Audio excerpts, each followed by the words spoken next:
Coming up in this week's edition of Speed Chronicles, super busy. SIG Media presents Speed Chronicles with Todd Lewis, powered by Rev TV. Thanks for tuning in and checking out this week's edition of Speed Chronicles. Don't forget you can like and subscribe, and please make sure that you have subscribed and follow us on all the social channels as well, be it Instagram or Blue Sky or whatever. We are in the midst of the busiest week of the summer. For me, at least. It is absolutely crazy. This is in no way to be taken as a negative or as a complaint in any way, shape, or form. It is just the way it is. If you've got life in motorsports and you're involved in multiple series and sometimes things get a little hectic and crazy, I'm on the road right now, and that's why I've got kind of a janky recording set up today. It's stop number 2 of the week of 3 different events that I'm hitting this week, but it is what it is, and we'll make the best of it. But here's how the week is going. On the weekend that has passed, I was in Edmonton for the NASCAR Canada series. First of 2 stops for the series out in Western Canada, of course, the annual trip. Great crowd in Edmonton. First of all, let's talk about that. Sensational crowd, very enthusiastic, very excited, super busy with TV production there, but managed to keep on an eye on some of the other things too.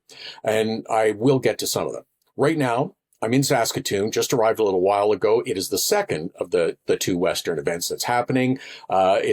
It's Wednesday when this is usually released, but I'm actually recording it Tuesday. So anyhow, if it's Thursday that you're seeing it, anyhow, the race is Wednesday night in Saskatoon. First thing Thursday morning, I am on a plane back to Toronto and headed directly from the airport to the Ontario Honda dealers, Indy Toronto, for duties there for the rest of the weekend. 3 cities, 3 different events, a whole bunch of different racing series. It's crazy. It's frantic. It's hectic, along with life in the world and at home. Wouldn't trade it for any kind of real job ever. I've worked in cubicles before. I've had real jobs before. I am grateful to be able to do this every day. And I get to talk about racing and motorsports. And I want to talk about some of the stories from this past week. So Edmonton, big kickoff event for NASCAR Canada.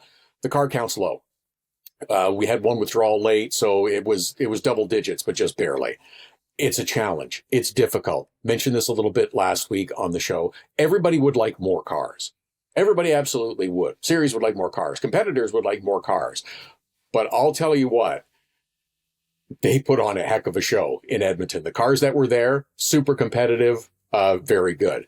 If you've got a suggestion, and I mean a legitimate suggestion, for ideas on how to improve and make things better and pick up the car counts, feel free to pass them along. I'm pretty accessible. Like I gave you all the social channels. So just hit me up there on a DM. As opposed to, some of the keyboard mouthpieces who just, bitch about stuff. I don't really have time for that. If you've got ideas or real solutions, I'm willing to look at them and I'll talk about them. I've offered some. There needs to be more money involved. There needs to be more partners. There needs to be more of everything. And that's on everybody to do that.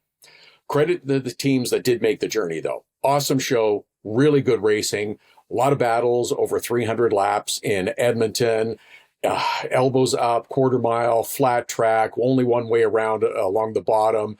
The Canadian Forces Skyhawks parachute team put on an awesome display before the race.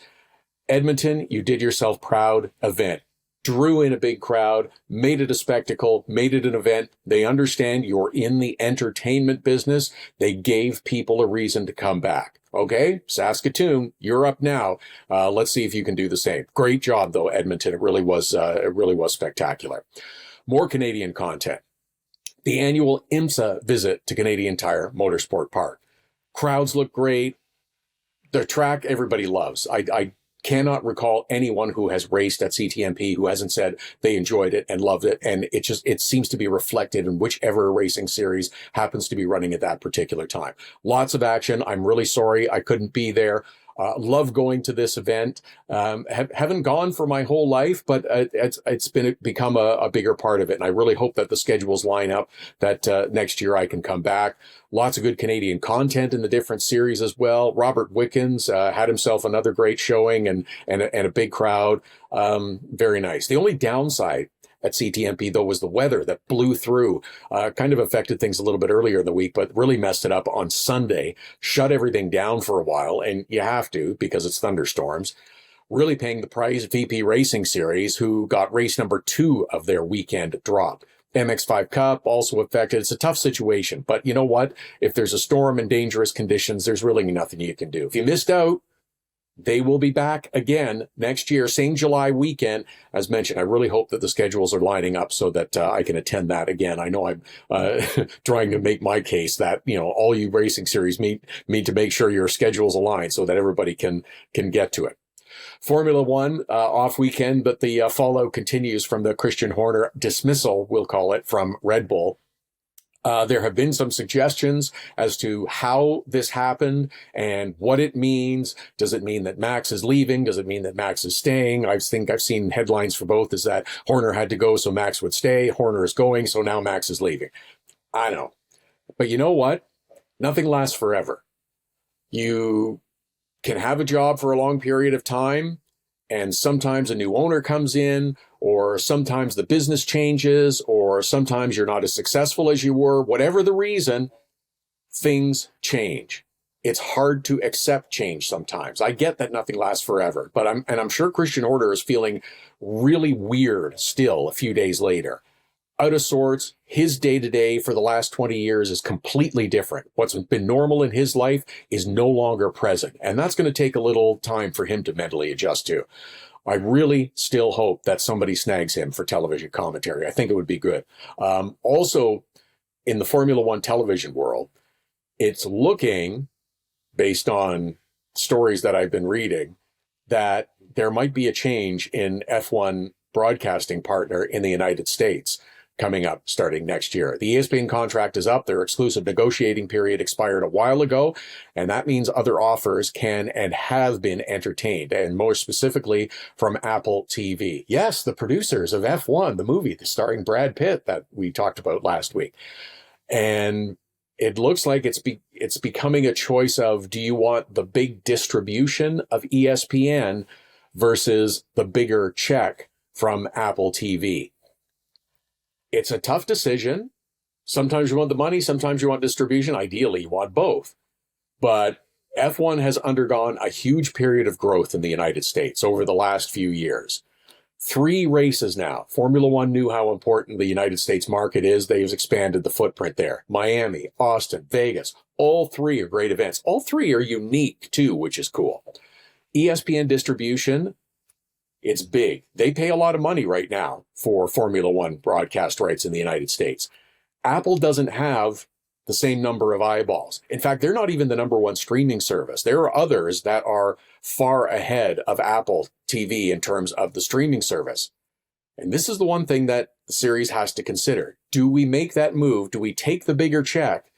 It may depend on how big it is and what the plans are to increase the number of eyeballs getting to Formula One and get it back close to what it is now. We'll see what comes of it, but it's an interesting dilemma. Easy to say, yeah. But that's why Fox moved over to, IndyCar moved over to Fox is because they wanted more eyeballs and they were promised network distribution. They got some money and they got some network distribution, which is what they really needed and wanted. They need more eyeballs. NASCAR, the big talking point from last week, I'll talk more IndyCar in a second, but the big talking point seems to be the pit stop that Ty Gibbs made and brushed up against a crew member of the number 6 team while he was entering his pit stall. I watched it a bunch of times, and by the rules, it appears he did nothing wrong. He was not penalized. I'm okay with no penalty being called here. Those of us who have spent time down there, and I'm not even thinking of comparing myself to crew members that go over the wall and service cars while they're coming and going, but I have spent a fair bit of time in pit lanes over the years. It is a dangerous place to work, period. Even during practice. It is busy. It's hectic. There's cars, there's equipment, everything is coming and going. You have to keep your head on a swivel and be aware of what's going on around you at all times for safety's sake. I give everyone credit who does that job. All the series officials too, whose job is to, of course, police things, but also their other job is to keep everyone safe. I've had officials, I've had crew members tap me and say, hey, we're coming in, or watch this time. And like, if I'm standing on pit lane during a practice session, which I've been allowed to do, everybody keeps an eye out for everyone else. And sometimes, even being as safe as you possibly can, crew members are going to get hit. I've seen it happen. Sometimes it's serious, sometimes it's not as serious. But it does happen. It's inevitable that it's going to happen. And it's inevitable that the teams would be charged up after that incident too and kind of confront each other. All we can do is our best to be as safe as possible. Everybody knows the rules. If you abide by them, it keeps everyone safe. But I didn't have a problem with no penalty being called there. Let's wrap with IndyCar because, again, that's where I'm headed after my stop here in Saskatoon. They put on 2 races last weekend at Iowa that were seen by dozens. Remember, we're talking about eyeballs and you want the maximum number of eyeballs. I think we know what's happened with Iowa. The big sponsor that sponsored big concerts and paid a lot of money to be there has pulled out. No concerts this year, still had 2 races, lousy crowds both days. And Iowa is not a big facility. It is not a big track. Yes, does provide some action, does provide some scrapping out on track. And I know the oval racers love it and others. So while the 2026 schedule for IndyCar is still being worked on, there is absolutely no reason they should have 2 races at Iowa.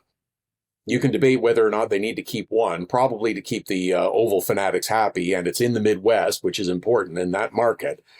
Sometimes the racing was good. It was exciting. There was drama. I get it. Alex Palou had a win again. That's 7.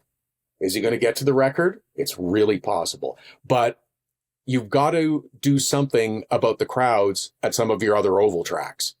It's great that you love them, and it's great they provide action, but those of you that love them, you've got to watch them on TV, and you've got to go to the tracks. It can't just be the Indianapolis 500. If you want all these ovals, you've got to attend. You've got to watch.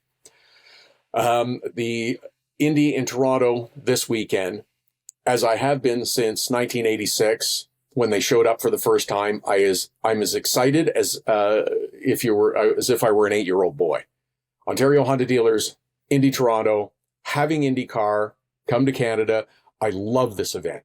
I have loved it from the first time I went, and being able to work there a number of times on IndyCar and other series has been a great joy. And it gets me excited every year when I see the date on the schedule, when I see that it's coming back. It's had highs, it's had lows, but it's special. It is one of the things that got me as involved in the sport as I have. First as a fan watching, then getting the unbelievable opportunity to work on the IndyCar races and every other series, I think, through there as well. It's a special event for me, and I'm looking forward to it. As I said off the start, it's a privilege. I'm thankful. It's super busy, but it's super fun. Hope you're enjoying the racing as much as I am. Don't forget, please like and subscribe to Get Speed Chronicles every week. Enjoy the racing weekend. We'll do it again next Wednesday.